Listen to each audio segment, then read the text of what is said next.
በዚህ ዓለም ሁሉም ሰው መወደድን እና መፈለግን በእጅጉ ይፈልጋል። የዚህች ዓለም ፍቅር ግን በምክንያት ላይ የተመሰረተ ጽኑ ያልሆነና መስዋዕትነት የሌለበት ነው። የእግዚአብሔር ፍቅር ግን ከዓለሙ ፍጹም የተለየ ነው። በኃጢአቱ ምክንያት የተቅበዘበዘ ላለ ሰው እግዚአብሔር የድነትን መንገድ አዘጋጀ። የጠፋውንም ሰው ለመፈለግ ወደዚች ምድር መጣ። ገና ደካሞች ሳለን፣ ገና ኃጢአተኞች ሳለን፣ ገና የእግዚአብሔር ጠላቶች ሆነን ሳለን ክርስቶስ ስለኛ ሞተ። የሚወደድ ነገር ኖሮን ሳይሆን እግዚአብሔር እንዲሁ ስለወደደን እርሱ ራሱ ደግሞ ፍቅር ስለሆነ ብቻ ነው። ከዚህ ዓለም የሆነው ፍቅር የኛን ባዶነት ከቶ ሊሞላ አይችልም። የእግዚአብሔርን ፍቅር አምነን ስንቀበል ግን ያን ጊዜ በህይወት እንኖራለን፣ እርካታንም እናገኛለን። ማን ነው የሚወደኝ? ማንስ ነው የሚፈልገኝ?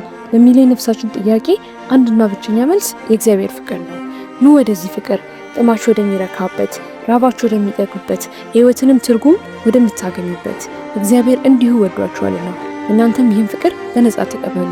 እግዚአብሔር ይወዳችኋል።